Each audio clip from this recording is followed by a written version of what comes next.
જો અમુક વૈરાગ ટકે નહીં. એક ખોટું લાગી જવાથી આવેલો વૈરાગ, બીજો સ્મશાન વૈરાગ, આ ત્રીજો કથા વૈરાગ.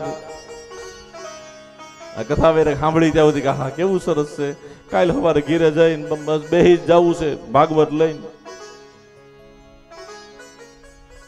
અને ઘીરે ગયા પછી બોલો કૃષ્ણ કનૈયા લાલ. કથા વૈરાગ ન ટકે તો બેડો પાર.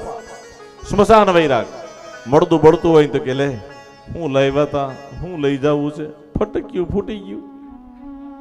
હા ભાઈ હા, શરીર મરે છે, આત્મા થોડો એવી વાતો કરતો આપણે એમ થાય કે આને ભાગવત કેમ સંભળાવું, એવું જ્ઞાન હાલતું હોય. પણ એ સ્મશાનથી ઘીરે આવ્યા, ટાઢા પાણીએ નાયા અને ગરમ ચાની રકાબી પીધી એટલે વૈરાગ બાષ્પી ભવન નો ટકે. અને ત્રીજો ખોટું લાગી જવાથી આવેલો વૈરાગ એ ન ટકે.